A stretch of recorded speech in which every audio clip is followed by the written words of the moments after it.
Suara saya terdengar? Mm-mm. Bisa ya? Terdengar, Pak. Dengar, Pak. Wah, begitu. Nah, Oke, baik. Oke, saya Mana ya? mulai ya kuliah kita dan sebelumnya mohon maaf ini kembali kita daring. Ini saya baru pulang juga ini dan nanti juga mungkin agak sedikit ke anu ya, break saya lagi GoFood ini kali. Oke, sambil nunggu. Oke, kalau tidak salah sekarang kita masuk kemarin interferensi sudah ya? Halo? Halo, halo. Tes. Halo. Kalau tidak ada suara, halo. Halo. Oke, Tak terdengar, Pak. terdengar ya. Oke, kemarin interferensi sudah ya. Kita masuk ke topik berikutnya yaitu di fraksi ya. Oke. Iya, Pak. Oke, ya di fraksi ya.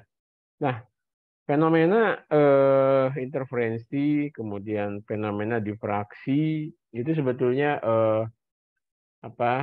optika fisis yang menunjukkan bahwa apa namanya cahaya sebagai bersifat sebagai gelombang ya gitu.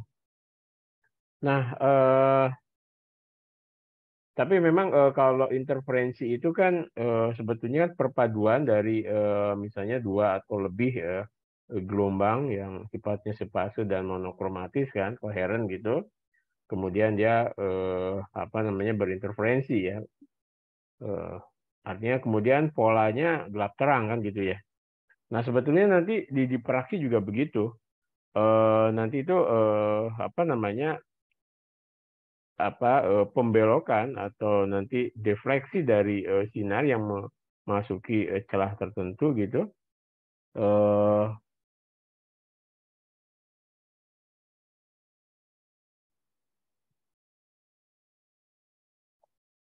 oke, saya sebentar ya. Saya break dulu ya. Ini GoFood-nya udah nyampe sebentar, Mas.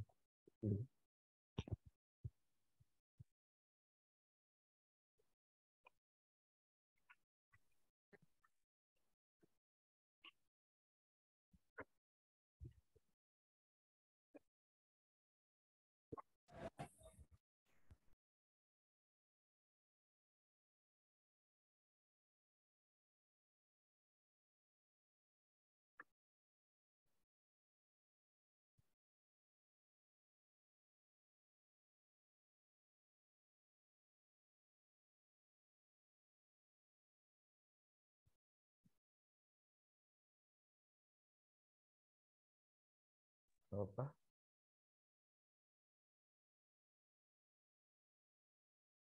Apa?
Oke, halo.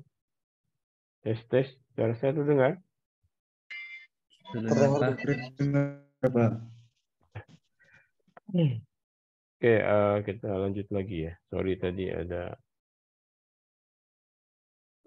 Oke, nah ini contoh ya fenomena difraksi ini ya. Jadi apa namanya? Ada celah sempit begitu ya. Kemudian kita memberikan sinar gitu pada celah itu kan. Kemudian nanti di sini ada apa namanya screen ya. Nah ini kan kalau dia itu bersifat seperti dalam teori paralel monokromatik gitu cahaya, itu kan kalau tidak ada difraksi gitu, misalnya celahnya cukup lebar gitu atau dia bersifat sebagai partikel, maka mestinya di sini yang muncul kan hanya kotak gitu ya. Kalau dari optical geometri kan, ini kan kotak bolong kotak gitu. Kemudian kita sinari maka di sini akan kotak aja. Tapi ternyata dalam kenyataannya itu di sini muncul juga pola apa namanya interferensi kan kemarin. Jadi ada apa namanya tengahnya itu biasanya terang ya. Kemudian nanti ada rumbe ya, di sini ada gelap terang gitu kan. Jadi ini gelap gelap terang seperti itu. Nah, jadi eh, fenomena difraksi ini sepertinya mirip-mirip dengan fenomena interferensi gitu kan.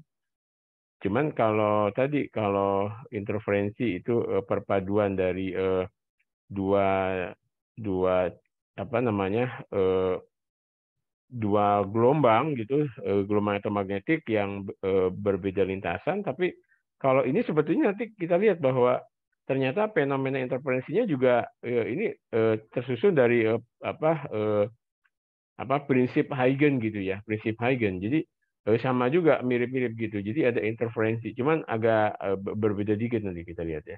Gitu. Nah, jadi difraksi dari celah tunggal gitu, celah sempit tunggal. Jadi polanya itu seperti ini. Jadi polanya nanti terang, gelap, terang seperti itu. Cuman memang nanti terang, gelap, terangnya itu semakin jauh dari terang pusat itu terjadi degradasi intensitas ya, gitu kan. Jadi ini kita pindahin sini aja kali ya. Udah cukup kelihatan ya. Jadi di tengah terang, kemudian di samping-sampingnya ini rumbe sebutnya ya. Itu nanti kita lihat akan membentuk pola tertentu ya. Oke, nah kemudian kalau kita perhatikan nih, jadi difraksi melalui celah tunggal ya. Jadi di sini terjadi semacam apa ya, spreading atau pembelokan ya dari gelombang sekitar ujung gitu ya di sini. Jadi dan apa namanya pola rumbenya tadi atau pola rumbe itu namanya apa ya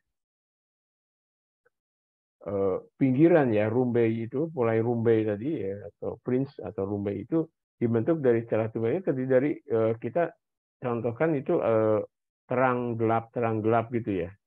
Yang kalau kita lihat di sini tuh seolah-olah ini ada beberapa apa ya namanya beberapa sumber gelombang. Jadi di sini ada kayak titik-titik gitu. Kemudian ketika kita lihat kan ini mirip sama seperti kita menganalogikan interferensi. Kalau interferensi itu kan dari dua celah sempit yang terpisah sejarak A gitu ya. Kalau ini lebarnya A, ya kan lebar celahnya tunggal A. Kemudian di sini ada celah-celah sempit lainnya gitu loh. Nah kemudian perpaduan di sini ketika terang ini juga begitu. Ini kita anggap dia theta, kemudian jarak ini ke sini D, kemudian jarak dari pusat terang ke misalnya terang berikutnya ya, kode berikutnya itu adalah Y. Nah maka kondisi untuk minimumnya, syarat untuk minimum artinya minimum itu berarti gelap ya. Jadi ke gelap itu A sin theta sama dengan M lambda. Kalau kalau Anda ingat ketika di interferensi ini adalah D sin theta M lambda itu kan terang maksimum atau interferensi yang konstruktif ya. Kalau destruktif kan nanti D sin theta sama dengan M plus setengah lambda kan gitu ya. Nah, tapi beda dengan dipraksi A-nya itu lebar celahnya, kemudian ini delta itu beda lintasan lah ya. Itu menjadi A sin theta sama dengan M lambda. Nah, kemudian sin theta-nya ini karena dia kecil kita bisa dekati dengan tangan theta, jadi A tangan theta berarti sini Y per D ya. Y per D sama dengan M lambda gitu loh. Sehingga Y-nya sama dengan M lambda D per A gitu. Ini M itu ordernya gitu. Nah, dari sini kita bisa lihat juga bahwa ternyata Y itu kan suatu besaran yang memang bisa diukur ya. D itu Y ini besaran bisa diukur. Begitupun A itu bisa kita buat kan. Celah itu celah sempit itu bisa kita buat.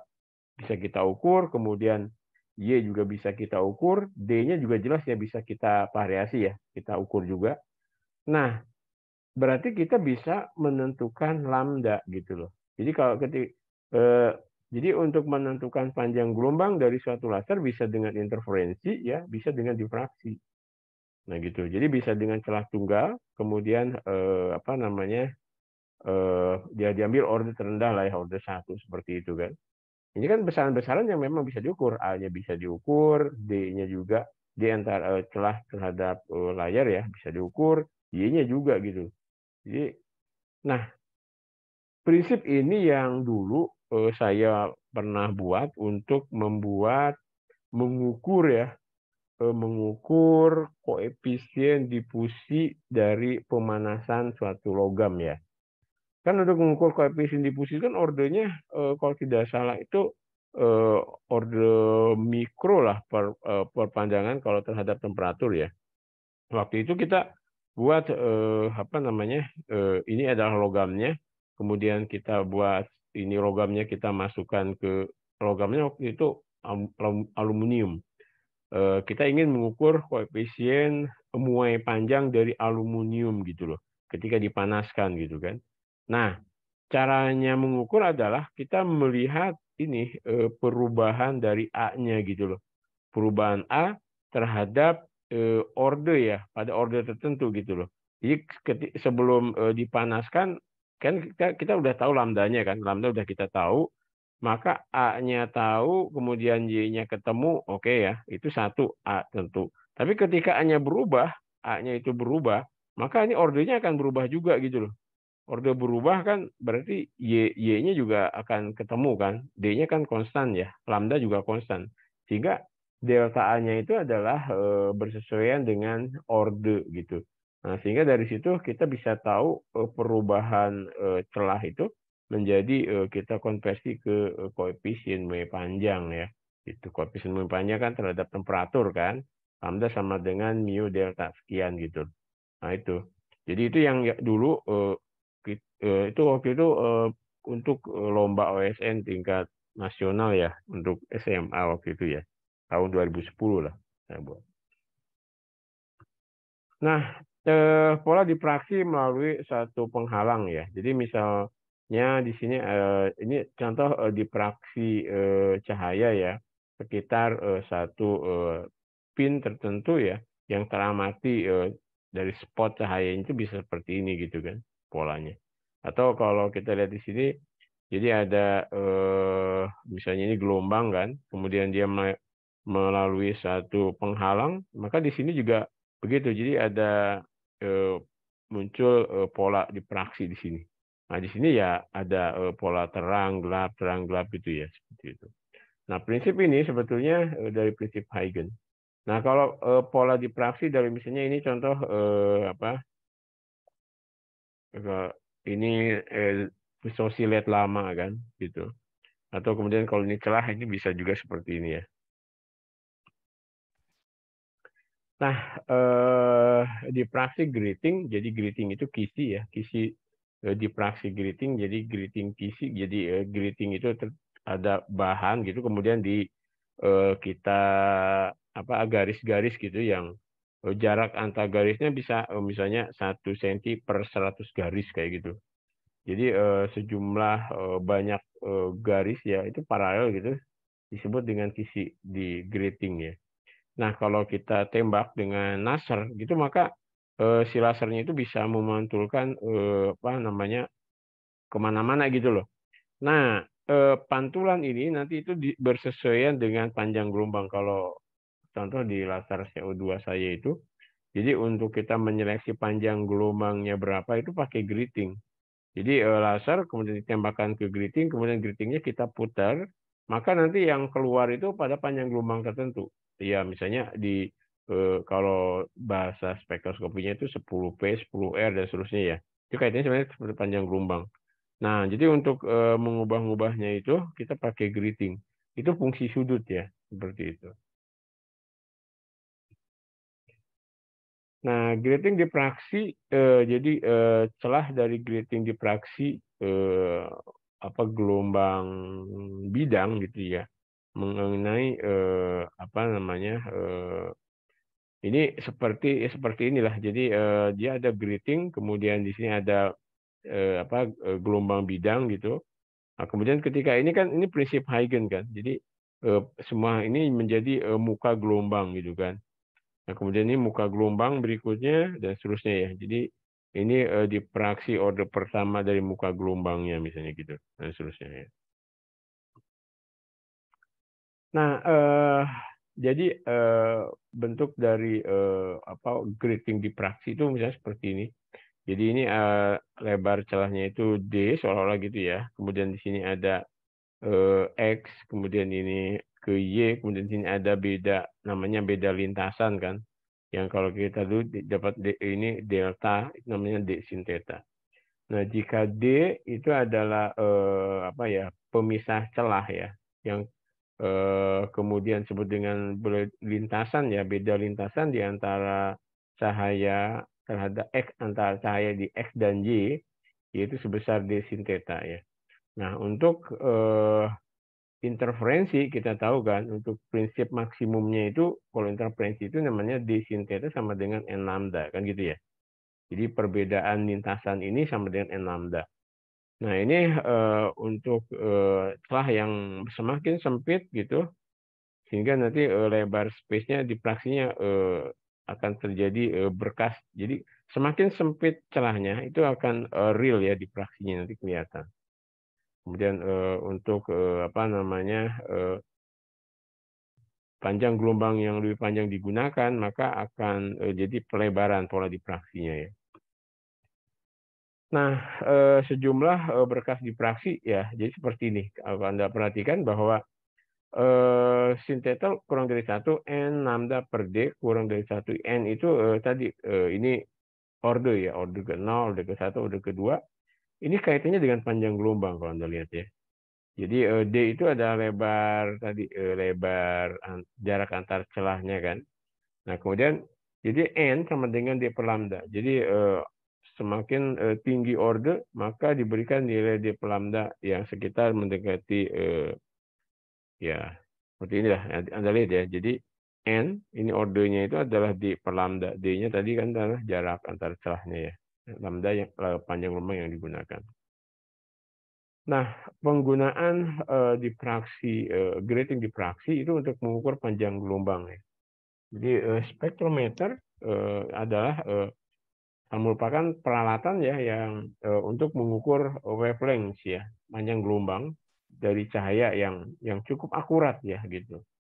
Jadi misalnya seperti tadi ya, ini ada sumber cahaya, kemudian ada kolimator, kemudian ini ada bisa turntable, meja yang bisa diputar gitu.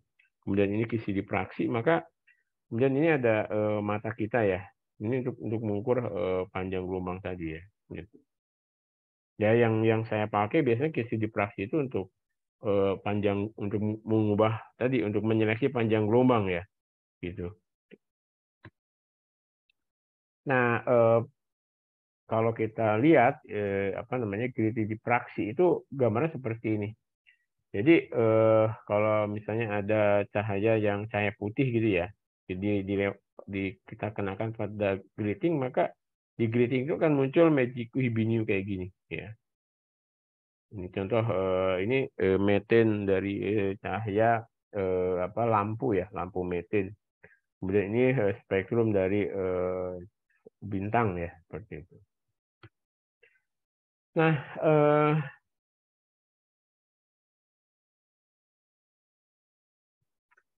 ini pola dipraksi dari bukaan yang persegi gitu. Ini dengan gelombang datangnya itu bidang ya, gelombang bidang datang. Kalau celahnya tadi itu 2 mili kali 2 mili misalnya dengan panjang gelombang 500 nanometer, kemudian jarak screen-nya itu kira-kira 0,4, kemudian 4 meter dan 40 meter, jadi kita perjauh gitu ya, perjauh jaraknya, maka kelihatan bahwa seperti ini jadinya polanya. Nggak lihat ya? Ini ketika jarak screen-nya dari aperturnya 2 mili kali 2 mili itu seperti ini gambarnya. Nah, kemudian kalau semakin jauh, kelihatan bahwa dia semakin ini ya, semakin kelihatan pola interferensinya. Nah, gitu kan. Oke, ya. Seperti itu. Semakin jauh, semakin jauh, semakin jauh itu semakin kelihatan pola. Nah, kerugian difraksi dalam resonator laser ya.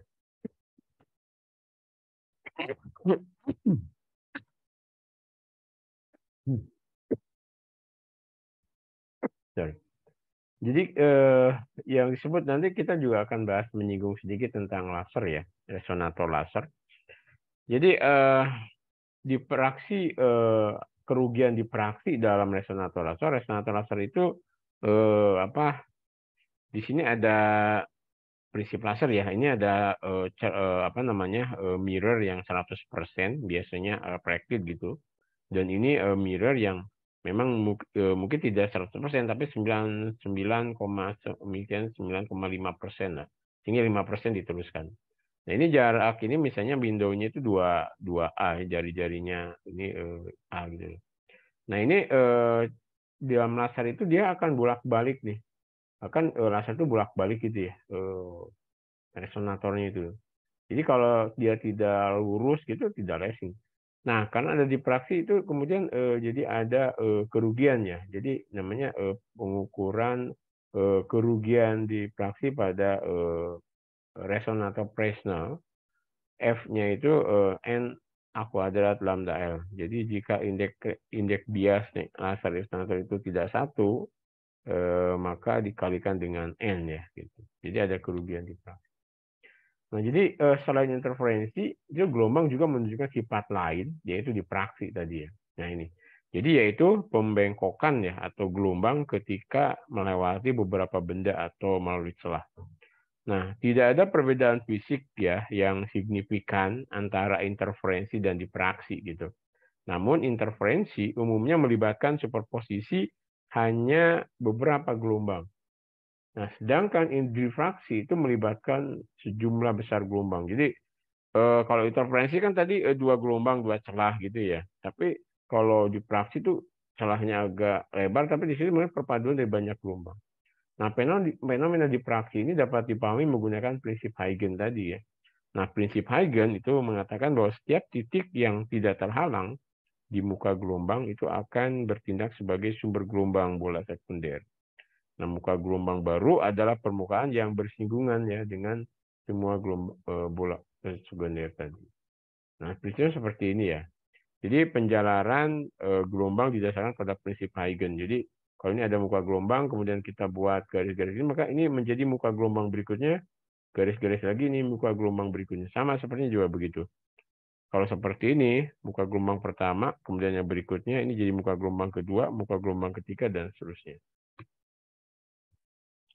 Nah, menurut prinsip Huygens ya bahwa gelombang cahaya datang pada 2 celah itu akan menyebar dan menunjukkan pola interferensi di daerah selanjutnya. Contohnya ini ya gambar ini. Oke, ini kita pindahin lagi. Sini kali. Ngalangin saya. Oke, ini ya. Bentar. Nah, jadi ini contohnya ya. Ini ada gelombang bidang mengenai celah ganda gini, kemudian dia dipraksi ya. Kemudian terdipraksi, maka ini akan saya berinterpretasi di sini akan gerak terang, gitu. Ini apa yang ini? Tidak ada pola dipraksi ya. Jadi ketika misalnya ini celahnya itu tidak begitu sempit gitu, maka di sini Anda lihat di sini tidak muncul pola dipraksi karena dia lurus-lurus saja gitu. Dia tidak terbelokkan ya. Contoh ini kalau si lebar celahnya jauh lebih besar daripada panjang gelombangnya gitu. Maka ini hanya satu garis saja kan. Nah, ada dua macam difraksi ya, yang disebut dengan Fresnel difraksi atau difraksi medan dekat ya. Ketika gelombang datang dan gelombang perginya itu pada bidang non planar, tidak lurus ya. Nah, ada juga yang disebut dengan Fraunhofer ya. Sumber S tadi sumber yang ini kan namanya Fresnel difraksi ya. Nah, kemudian kalau sumber S dan screen R-nya itu kita kita pindahkan gitu ke lebih besar daripada R ini gitu, jadi jauh banget gitu ya. Nah, maka ini menghasilkan namanya disebut dengan Fraunhofer difraksi, di mana difraksi medan jauh. Jadi sumbernya itu jauh sehingga sinar datang itu betul-betul paralel gitu loh. Kalau difraksi Fresnel kan ini medan dekat ya, sehingga dia tidak begitu paralel kan, tidak begitu sejajar gitu loh. Kalau kita medannya kita jauhkan menjadi far field diffraction atau disebut dengan Fraunhofer difraksi. Nah, Fraunhofer difraksi itu juga bisa kita dapatkan dari Fresnel difraksi dengan cara kita naruh dua lensa ya di sini. Jadi ada lensa konkav semua gitu. Jadi sini dilurus-lurus, kemudian maka di sini akan ada pola interferensinya. Ya, jadi ada Fresnel difraksi, ada Fraunhofer difraksi. Nah, kita akan membatasi pembahasan ini di difraksi khusus yang disebut dengan difraksi Fraunhofer. Kenapa? Ya karena difraksi Fraunhofer itu mudah kita analisanya, dia kan sejajar toh. Kalau difraksi Fresnel itu kan seperti ini nih. Ini kan nggak sejajar sehingga seolah-olah ini kita pendekatan yang namanya D sin theta sampai dengan N lambda itu kalau seperti ini tidak real gitu. Nah, kalau ini kan benar-benar real kan dia sejajar kan, begitu ya. Ya, dalam hal ini semua sinar yang muncul dari celah kira-kira sejajar satu sama lain. Agar pola difraksi muncul di layar, maka lensa cembung ditempatkan di antara celah dan layar untuk memberikan konversi divergen ya. Jadi nanti kita kasih lensa sehingga asalnya sejajar kemudian jadi divergen dan dia berpadu kan.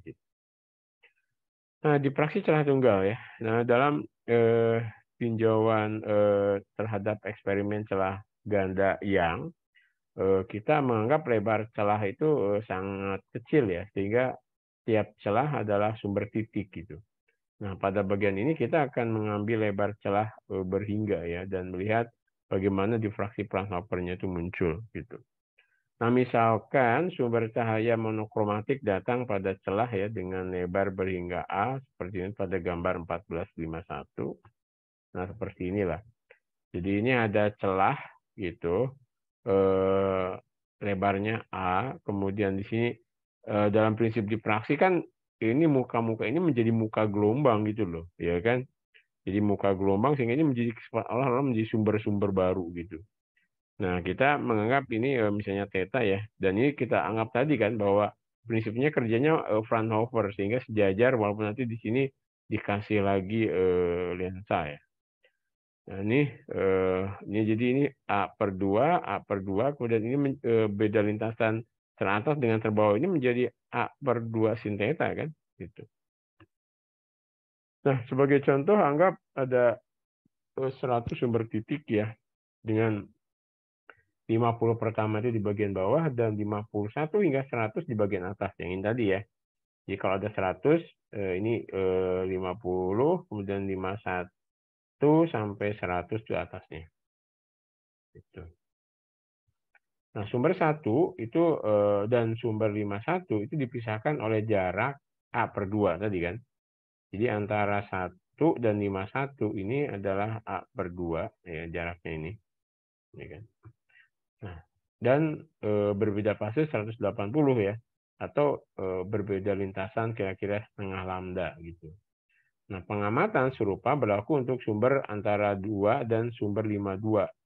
Nah, serta setiap pasangan yang berjarak A/2 antara 3 dan 53 dan seterusnya gitu. Nah, dengan demikian syarat minimum pertama ya, itu minimum pertama. Anda lihat nih, minimum pertama kan sebetulnya mirip-mirip dengan yang interferensi ya. Jadi minimum pertama itu kan A/2 sin theta kan sama dengan setengahan lambda ya toh, setengahan lambda. Jadi A/2 sin theta sama dengan setengahan lambda ya. Ini minimum pertamanya ya, setengah lambda. Sehingga sin theta sama dengan lambda per A gitu. A sin theta sama dengan lambda gitu. Ini untuk yang difraksi ya. Kan kalau dalam celah lebar 2 celahnya itu D sin theta sama dengan lambda itu akan maksimum ya. Tapi kalau sorry batuk saya. Saya cari minum dulu bentar ya.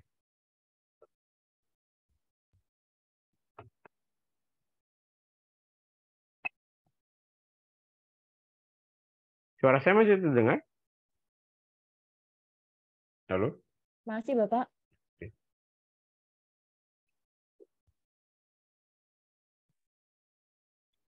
Oke ya, lanjut. Nah, jadi kenapa muncul bahwa A sin theta sama dengan lambda itu jadi minimum bukan maksimum ya? Itu tadi. Karena memang perumusannya berasal dari sini ya. Kan kalau antar dua celah tadi itu ini dari pertengahan gitu loh. Setengahan. Ini kan A/2 sin theta, kemudian di sini kan minimum pertamanya kan setengah panjang gelombang toh, gitu. Sehingga di sini A sin theta sama dengan lambda itu adalah minimum pertamanya. Kalau di interferensi kan D sin theta sama dengan lambda itu kan maksimum pertama kan, order pertama. Itu bedanya ya. Ini antara A dan D ya. Nah, penerapan alasan yang sama ke muka gelombang dari 4 titik berikutnya, misalnya A/4 gitu, perbedaan jalurnya akan menjadi A sin theta per 4 dan syarat untuk interferensi destruktifnya ini menjadi ini kan seperempatnya kan berarti A sin theta 2 lambda gitu kan. Ya, kan setengahnya, setengahan lambda kan. Ini ada 4 gitu. A/4 ya kan. A/4 ke sini kan. Jadi tinggal 2 lambda. Ya, 4 lambda per 2 jadi 2 lambda. Nah, argumen dapat digeneralisasi ya untuk menunjukkan bahwa interferensi destruktif akan terjadi ketika A sin theta sama dengan M lambda gitu loh. Ini untuk destruktif interferensi pada A itu lebar celah, ya toh, lebar celah gitu. Ingat, Anda jangan terkecoh dengan D sin theta sama M lambda. Kalau D sin theta sama dengan M lambda itu adalah maksimum pertama kan. Kalau ini A sin theta itu lebar satu celah ya. A sin theta M lambda ini akan destruktif interferensi. Artinya interferensinya akan tergambarkan gelap gitu ya. M-nya plus minus 1, plus minus 2, dan seterusnya. Gitu. Nah, maka gambar 1452 ini menggambarkan destruktif intensitas ya, destruktif intensitas untuk difraksi celah tunggal. Nah, perhatikan bahwa ketika theta 0 ini adalah maksimum gitu. Ketika tetanya 0 gitu, ini akan menjadi maksimum pertama ya, gitu. Jadi A per lambda, 2 A per lambda, ini adalah ini lebarnya A ya. Kemudian ini kan gelap, ini terang pusat ya. Ini gelap pertama, gelap kedua dan seterusnya, atau ke bawah juga bisa. Jadi gelap pertama, gelap kedua gitu. Dia kan jadi A sin theta M lambda ya. Ini untuk yang difraksi dari celah tunggal yang lebarnya A. Kemudian jarak layarnya itu L ya. Jadi ini ke sini biasanya Y, sehingga kita bisa juga mencari gelap pertama dan seterusnya ya. Nah, difraksi dari celah tunggal ya merujuk ke apa namanya spread atau pendistribusian pelebaran atau bending dari gelombang sekitar ujung ini tadi ya. Tadi kan kita sudah menunjukkan bahwa ini menjadi A sin theta sama dengan M lambda, kemudian sinnya adalah Y per D, M lambda ini Y-nya itu adalah M lambda kali apa namanya di sini kali D ya. M lambda kali D per A kan gitu kan. Nah, ini adalah kondisi untuk minimumnya ya. Jadi Y itu ordernya gitu. Jadi rumbai yang dibentuk dari celah tunggal ya, terdiri dari terang gelap ya, rumbai terang gelap jadi dari ujung penghalangnya ini ya dari pusat. Nah, dengan membandingkan persamaan 1454 dengan persamaan D sin theta M lambda atau sini A sin theta ya kalau nggak salah. Ya, A sin theta M lambda D sin M lambda, kita melihat bahwa kondisi minimum dari difraksi celah tunggal menjadi kondisi untuk maksimum dari interferensi celah ganda ya ketika lebar celah tunggal A diganti dengan pemisahan antar celah D gitu kan. Nah, alasannya adalah bahwa dalam kasus celah ganda, celah dianggap sangat kecil gitu, sehingga masing-masing dianggap sebagai sumber cahaya tunggal. Dan interferensi gelombang yang berasal dari celah yang sama itu dapat diabaikan.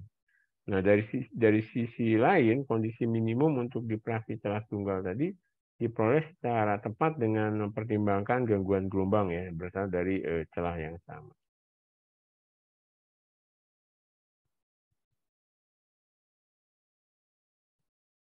Oke, contoh nih ada contoh soal ya.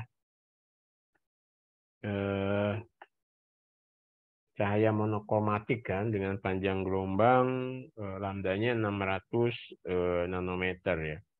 Melewati celah tunggal yang memiliki lebar 0,8 ratus mm.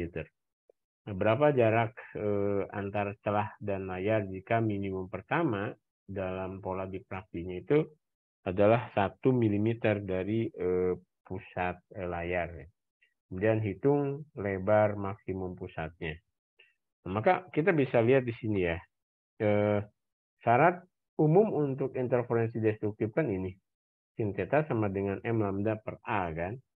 Sehingga kemudian sin theta itu adalah lebar Y ya, tinggi Y dari pusat terhadap L jarak celahnya kan. Sehingga di sini Y per L sama dengan M lambda per A kan gitu. Nah, dari sini minimum pertama terus berhubungan dengan M1 kan. Sehingga Y1 sama dengan 1 mili, maka L-nya itu adalah AY1 per M lambda. Kita tinggal dimasukin aja. Ternyata L-nya 1,33 meter. Jadi jarak antara celah tunggal dengan L-nya dengan layar itu kira-kira 1,33 meter. Maka lebar dari apa itu namanya dari pusat terang ke pertama gelap itu kira-kira 1 mikrometer ya kan gitu. Bukan ke 1 kali 9,3 ya. Mili ya 1 milimeter ya kan 1 milimeter gitu. Nah, lebar maksimum pusatnya berapa? Nah, maka kita tahu lebar maksimum pusatnya mestinya Y1 tambah Y1 ke atas, Y1 ke bawah kan. Berarti IB-nya adalah 2Y1. Jadi dia 2 milimeter lah lebar terang. Oke, nah contoh apa namanya visi difraksi yang cukup mudah Anda dapatkan itu adalah CD, compact disc ya. Ini adalah grating difraksi yang kalau Anda tembakan laser helium neon gitu atau laser pointer gitu, maka di sini akan ada sudut ya. Nah ini kalau cahaya putih dikenakan dia akan muncul gelap. Semacam monokromator ya. Jadi Kan ada, kita lihat seperti ini, relatif terhadap mata kita ya.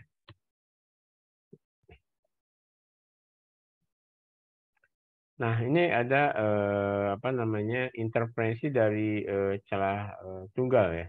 Nih, contoh ketika cahaya monokromatik ya mengenai single slit atau cahaya tunggal, maka difraksi dari sudut ya, dari ujung-ujung yang dihasilkan, ini suatu pola interferensi ya, sebenarnya diilustrasikan ya.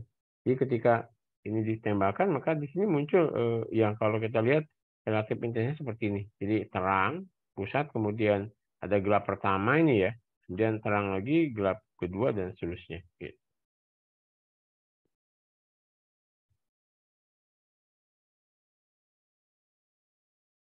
Oke, ya ini sama lah sebetulnya cara single slitnya tadi ya. Jadi ini N1, N2, N3, dan seterusnya.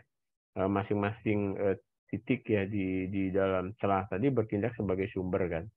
Nah, dari sinar 1 ya dan sinar 3 ini, sinar 1, sinar 3 ini jaraknya A/2. Jadi delta P lintasannya ini adalah A/2 sin theta. Ini gelap pertamanya itu A/2 sin theta sama dengan setengah lambda kan. Gitu. Sehingga A sin theta sama dengan lambda. Gitu. Sama sih seperti tadi ya. Nah, jadi kan gelap pertamanya itu adalah A sin theta sama dengan lambda per A. Jadi ini adalah rumbai gelap lain ya yang terjadi dari perkalian integer dengan lambda per A. Ya, bisa juga ini ada contoh misalnya ada cahaya monokromatis ya menyinari celah tunggal dengan lebarnya itu 0,45 mm. Artinya si A-nya itu 0,4 mm. Kemudian pada screen yang jaraknya atau layar jaraknya 1,5 ya jauhnya.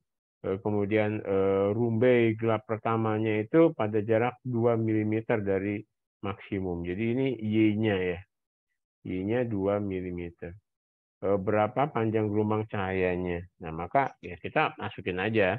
Ini ada 1,5, kemudian A-nya 0,45, kemudian Y-nya itu 2 mm ya. Maka kita masukkan sin theta sama dengan Y per X ya. Gitu. Atau sini sama dengan lambda per A kan. Nah, sehingga lambda sama dengan YA per lambda. Nah, lambdanya ketemu. Jadi kira-kira 600 nanometer atau cahaya merah ya. Jadi kalau cahaya merah dia Y-nya jadi gede ya.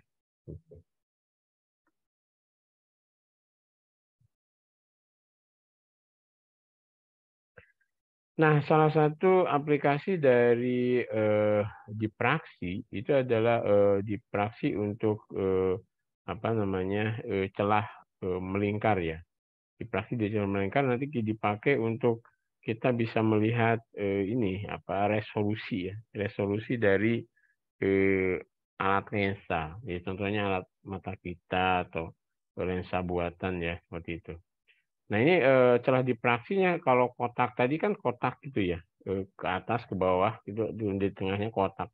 Nah, kalau dia itu bundar seperti ini dia juga bundar. Jadi ada terang gelap gitu ya. Jadi dipraksi dari cahaya yang dilewatkan pada bukaan apa melingkar gitu menghasilkan juga rumbai interferensi yang melingkar ya. Yang kemudian yang makin jauh itu makin biur gitu ya. Nah, itu berarti kan kalau ada biur berarti dia fungsi ordenya itu semakin intensnya semakin pudar gitu. Kalau ini kan terang banget, kemudian pudar-pudar dan seterusnya. Nah, untuk instrumen optik ya, masalah peningkatan apa namanya meningkatkan masalah peningkatan resolusi ini ya dengan diameter yang cukup besar ya D gitu.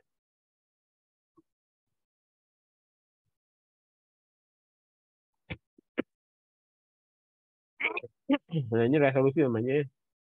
Jadi resolusinya di image. Jadi nah ya. Oh, apa ini sini? Nggak tahu saya.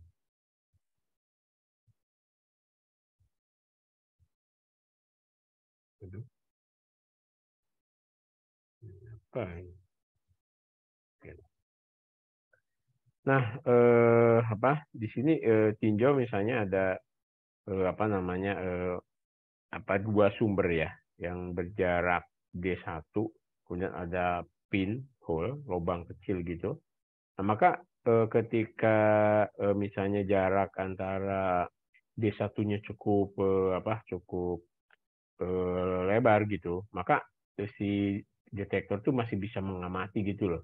Jadi pola difraksi dari sumber satu kan di sini, pola difraksi dari sumber dua di sini. Ya kita masih bisa membedakan ya. Tapi kalau kemudian kita semakin perdekat tuh antara sumber satu dan sumber dua semakin terdekatkan, maka di sini pemisahan image-nya itu semakin blur, tidak jelas gitu. Nah, maka seberapa dekat bisa si antar dua sumber itu masih teramati itu menjadi salah satu resolusi ya.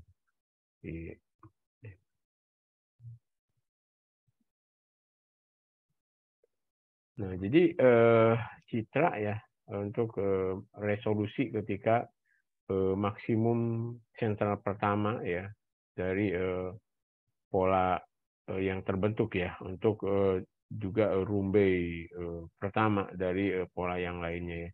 Jadi ada terang, jadi terang, gelap, terang, gelap kan. Ini kan ada, ini juga menjawab di praksi ini juga kan. Nah, ketika pemisahnya seperti ini masih jelas, masih terpisah gitu loh pada D tertentu. Tapi suatu saat akan seperti ini. Itu artinya ini adalah batas resolusinya. Kita sudah, kalau sudah seperti ini, kita nggak bisa lagi membedakan dua sumber kan. Jadi ini batas resolusinya gitu.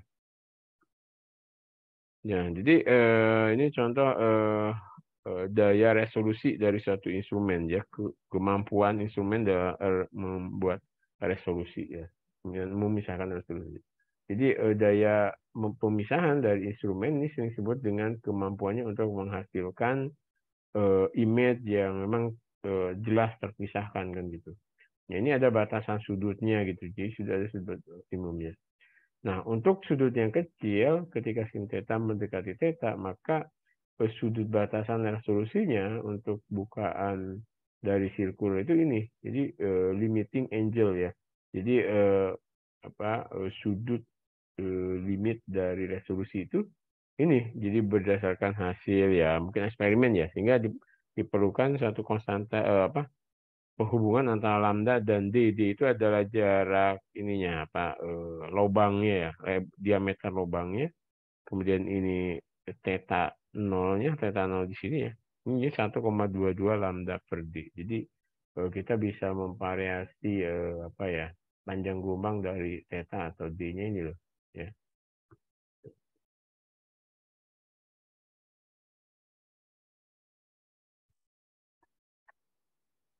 Oke, ya seperti inilah ya. Jadi ini ada P-nya, kemudian ini ada P itu jarak dari pin ke sumber, kemudian ini jarak awal dari sumber satu, sumber dua ya.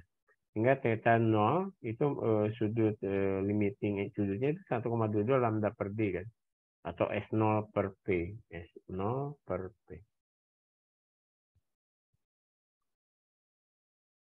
Nah, kalau dicontohkan, misalnya di sini ada cahaya ya, cahaya dari ujung ya, ujung suatu mobil gitu ya, belakangnya mobil, cahayanya merah nih 632. Dari suatu mobil itu terpisah jadi ini lampu belakang mobil ya, terpisah 1,2 meter gitu. Dan mata kita itu bukaannya kira-kira 2 mm kan. Nah, seberapa jauh tuh ujung mobil atau cahaya dari ujung mobil itu masih bisa kita pisahkan gitu, bisa kita maksudnya kan lama-lama semakin jauh kan semakin semakin bersatu kan pola difraksinya. Nah, resolusinya kira-kira berapa gitu. Nah, dari sini kita tahu theta 0 itu 1,22 lambda per D atau S0 per P. Sehingga P ini jarak pininya ya dari pinhole ke ke sumber itu adalah S0D per 1,22 lambda. Nah, kita yang dimasukin S0-nya itu 1,2 ya. Jadi jarak antar sumbernya itu tadi 1,2, kemudian D-nya D itu jarak ini ya, pinhole-nya ini, kemudian dibagi dengan 1,2 kali lambdanya. Ternyata jaraknya bisa sampai 3,1 kilometer. Jadi kalau ada mobil yang asalnya lebarnya itu 1,2, kemudian dia melaju menjauhi kita, maka kita masih bisa melihat resolusi mata kita dengan baik dari dipraksinya si lampu belakang mobil tadi itu sampai kira-kira 3,1 kilo. Gitu ya. Nah, jadi intensitas dipraksi celah tunggal sekarang. Nah, tadi kan intensitasnya itu kan terjadi degradasi gitu. Jadi yang tengah itu terang, kemudian gelap pertama, terang, gelap kedua, terang dan seterusnya kan. Tapi terang itu semakin meredup. Nah, istilah meredupnya itu kita harus tunjukkan dia sebagai fungsi dari apa ya? Ya bisa jadi fungsi dari semakin jauh gitu ya dan seterusnya lah. Nah, bagaimana kita menentukan distribusi intensitas ya untuk pola yang dihasilkan oleh dipraksi celah tunggal. Nah, untuk menghitung ini kita harus menemukan medan listrik total ya dengan menambahkan kontribusi medan dari setiap titik. Tadi prinsip Huygens kan setiap titik itu adalah sumber dari listrik atau sumber medan. Nah, bila kita membagi celah tunggal tadi menjadi N zona kecil ya, yang masing-masing delta Y begitu. Jadi A per N. Seperti yang dilihat pada gambar 1461. Nah, kayak gini ya. 1461 kan. Ini A, kemudian dibagi-bagi lagi. Lensa cembung digunakan untuk membawa sinar cahaya paralel ke titik fokus di P. Nah, kita akan mengasumsikan bahwa delta Y itu lebih besar daripada lambda ya. Gitu. Sehingga semua cahaya dari zona tertentu itu menjadi sepase. Nah, dua zona yang berdekatan memiliki panjang gelombang ini kan. Delta Y sin theta. Ini pergeseran fase relatifnya delta beta ya. Diberikan oleh rasio ini.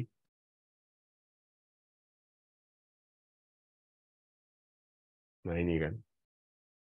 Jadi delta B per 2pi itu sama dengan lambda per delta per lambda ya. Ini adalah delta Y sin theta per lambda. Sehingga delta betanya di situ ini adalah 2pi lambda delta Y sin theta. Ada dari situ ya. Itu. Nah, ini semua itu sebetulnya di sini dari misalnya muka gelombang ya. Muka gelombang di titik P tadi ya dengan medan listrik yang diberikan E1 sama dengan E10 sin omega T ya gitu. Nah, medan listrik dari titik 2 yang berdekatan dengan titik 1 ini akan memiliki pergeseran sebesar delta beta ya. Sepertinya terus gitu sampai banyak. Nah, kemudian ini kita jumlahkan. Nah, kalau kita jumlahkan itu lama-lama itu jadi seperti ini ya. Jumlahin gitu ya. Nah, seperti ini ya. Jumlahin terus. Kemudian sukunya tadi menghilangkan. Nah, maka kita dapat ini. Ya. Medan listrik total kemudian menjadi ini gitu. Yang kemudian itu kalau kita lihat intensitasnya, dari di sini kita nyatakan intensitas sebagai ini. I adalah I0 per N kuadrat ya. Kemudian ini ada sin beta per 2, sin delta beta per 2. Gitu. Nah, itu. Pak Nah. Kemal itu layarnya belum ganti. Halo? Halo, Mas? Halo? Halo? Ada masalah? Layarnya belum ganti atau sesuatu. Nggak lihat itu. Halo? Rumus-rumus kayak gituan. Ya, masih rumus. Iya, Mas. Nggak lihat. Oh, layarnya nggak pindah? Nah, Tidak, Pak. Oh ya, belum pindah ya layarnya? Sorry. Ini udah pindah belum? belum. Masih belum terlihat, Pak. Belum terlihat tuh. Kita saya stop dulu aja.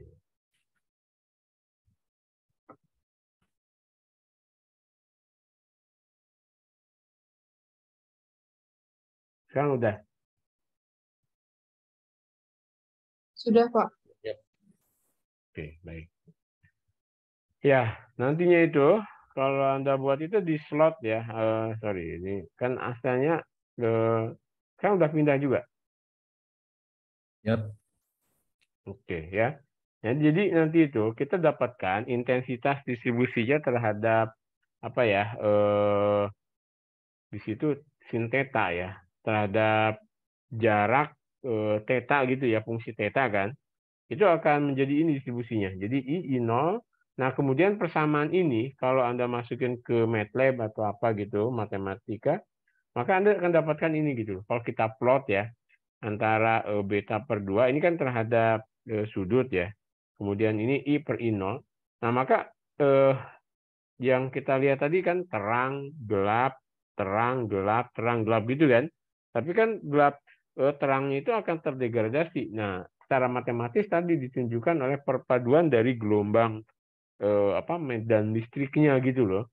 Nah, ini jadi ini I per I0-nya ini yang satu kan. Kemudian nanti gelap gelap pertama, kemudian ini gelap kedua, gelap ketiga. Tapi intensitasnya Anda lihat dia semakin turun ya. Oke.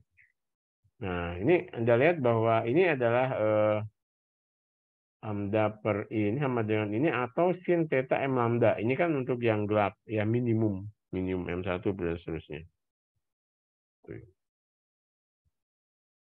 Nah, kemudian kalau di sini kita intensitasnya diplot sebagai fungsi sudut theta untuk A lambda dan jadi misalnya lebar celahnya itu sama dengan lambda dan lebar celahnya dengan 2 lambda, artinya lebih lebar lagi gitu ya. Ternyata kalau Anda lihat ini untuk yang lambda dia seperti ini.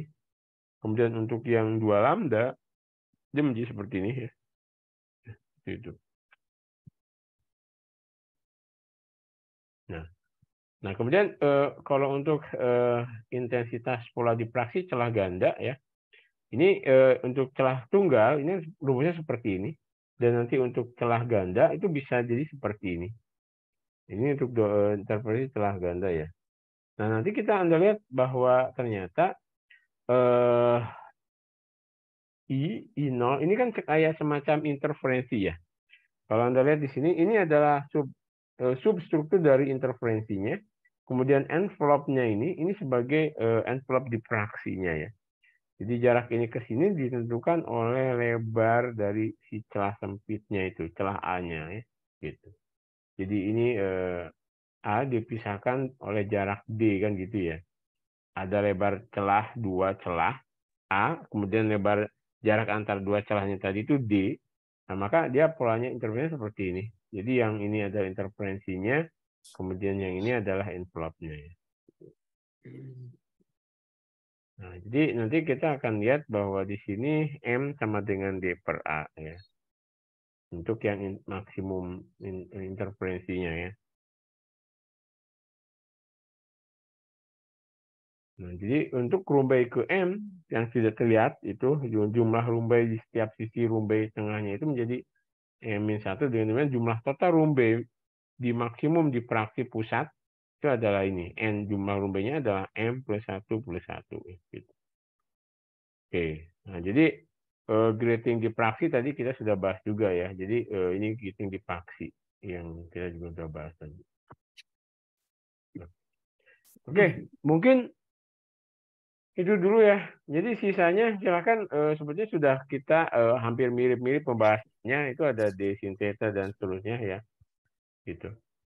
Mungkin dari saya sudah cukup begitu ya. Nanti ini saya stop sharing. Kemudian saya ini kan yang belum absen. Sorry, ini muat ulang. Oke, yang silakan yang belum absen. Oke. Kita masih harus ketemuan sekali lagi ya. Tanggal berapa itu? Tanggal 2 ya. Nah, kebetulan tanggal 2 itu saya sama Solid itu akan ada di Malang itu ya.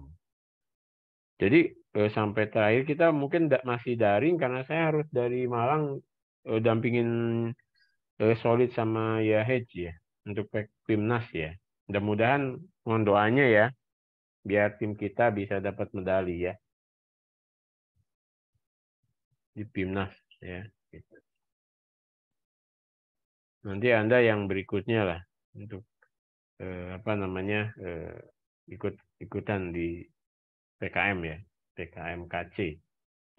Oke gitu kalau tidak ada dan sudah absen, yang belum absen nanti WA ke saya saja ya.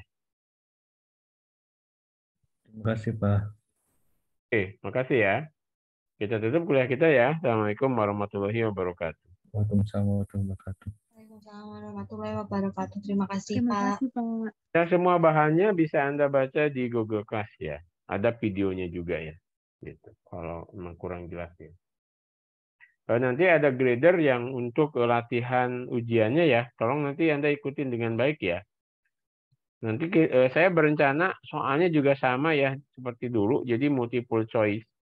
Soalnya 20 ya. Nanti boleh membawa catatan 1 lembar ya. Jadi nggak sulit kok. Kan tentang tadi interferensi, polarisasi dipraktis sama sedikit laser ya, gitu.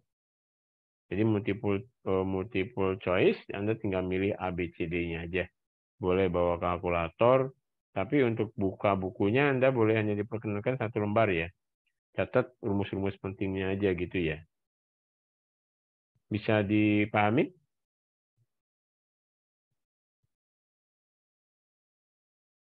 Halo? Bisa, Pak. Oke, iya. Oke, kalau gitu terima kasih. Kita tutup ya. Assalamualaikum warahmatullahi wabarakatuh.